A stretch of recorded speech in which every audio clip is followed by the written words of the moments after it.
Good Thursday evening, everybody. Hope everybody's had a great day. I am hopping on here very late tonight. I signed up for a hot yoga class, which was a bit longer one than what I normally do.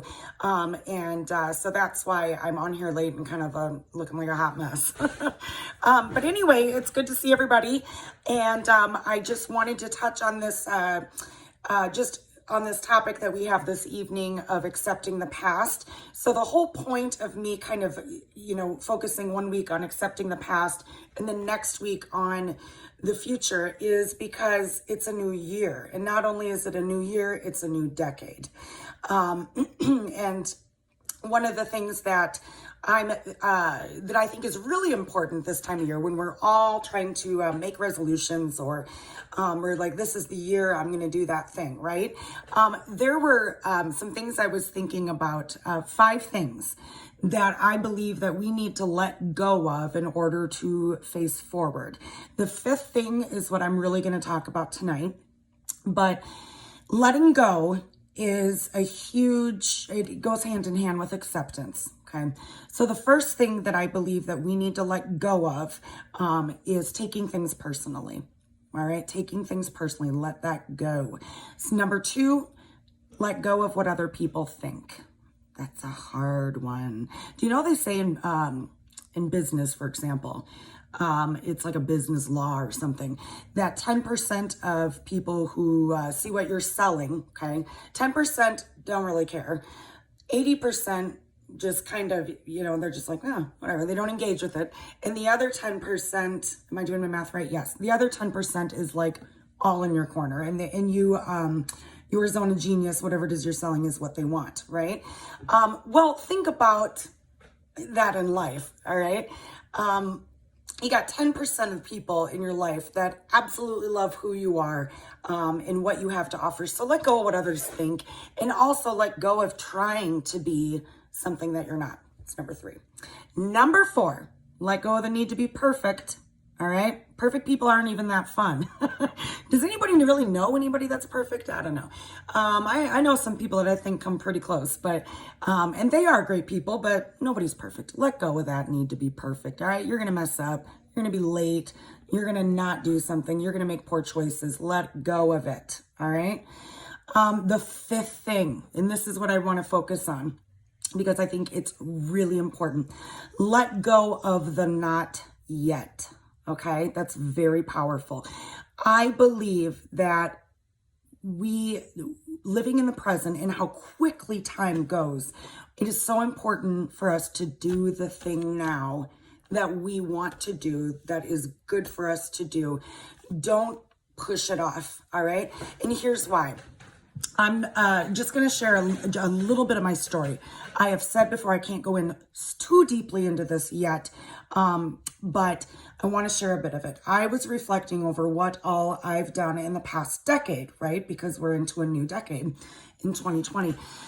And I was just sitting there thinking about it, and I'm like, okay, 2010, let's see. My ex-husband and I spent a month in Scotland and England, and I got pregnant with our first kid and became a mom.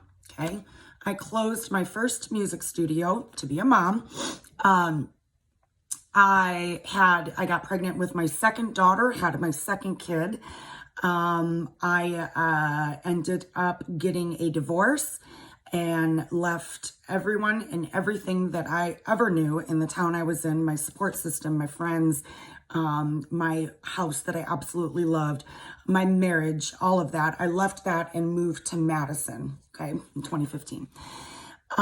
What else happened since then? I continued I navigated my way through being a single mom and opened 3 businesses. So a lot has happened. A lot happened in the first 5 years of that decade. A lot happened in the second 5. There seems to be almost like a cutoff point of the 2, right? One thing that I think is really important, though, when we're talking about the past and talking about accepting it for what it is and what to let go of the not yet. Because I will tell you, and I can't get way into this, but when I reflect back on all the things I had to let go of in order to be where I am today, in order to be healthy, it was the hardest thing I've ever done in my life. Okay. It was the most traumatic thing I'd ever gone through in my life. Making that decision to hop off of that fence of uncertainty and to leave my husband and break up my family.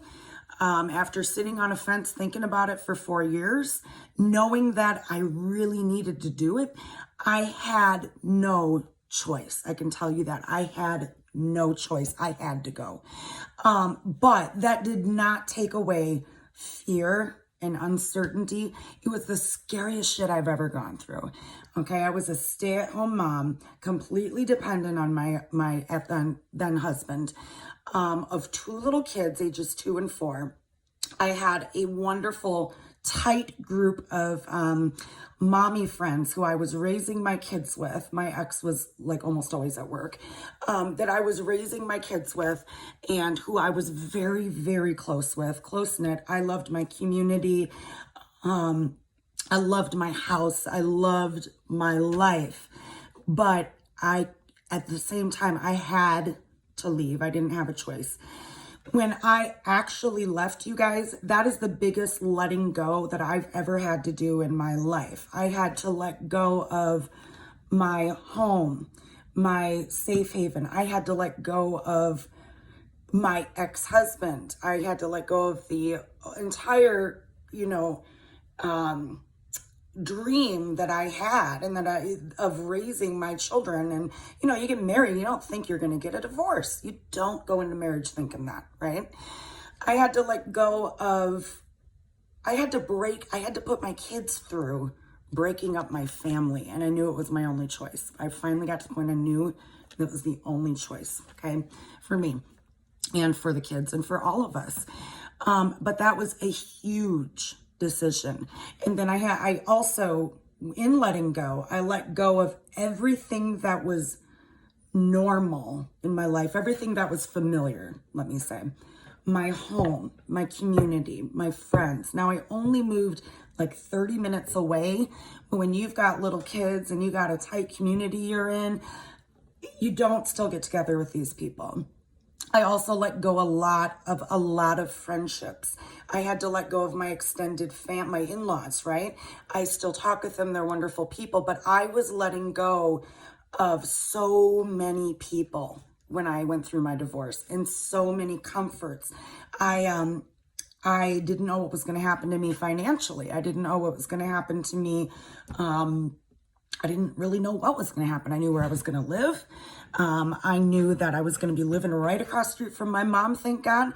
But I didn't know anyone here, right? In Madison, I didn't know anybody. But I had to do the thing. Number 5, like I was saying, with letting go. Let go of the not yet. Now, I'm not sitting here trying to encourage people to get divorced. That's not what it is. But what is that thing that is on your heart that you have to let go of, okay? And what is that thing you are dying to do, you are pining to do, that you know is best for you? What is that not yet for you? Because I will tell you, I am a living, breathing example of doing the scariest, shitty thing ever, all right? And once you even let go, like for me, letting go of a marriage and all of that, it does not just go away. People think, oh, you're divorced now, you must be so happy. No, there's so much work you got to do, right? What is that thing that you're scared to do that you know you need to do? Okay. And you got to try to let go of the not yet and try to do it now. Again, please don't take this the wrong way. I do not want a bunch of people getting divorced because of my video. All right. But what is it you're wanting to do? Are you wanting to, what are other scary things? Start a new business, move somewhere, take a class, lose weight. What are the things that, or even someone you miss in your life and you want to repair that relationship, or someone you want to tell how you really feel. Do it now. Okay. Let go of worrying about taking things personally, worrying about what other people are going to think, because I tell you, I truly believe, I cannot believe how positively and wonderfully my life has changed since I did the hardest thing in the world that I ever had to do.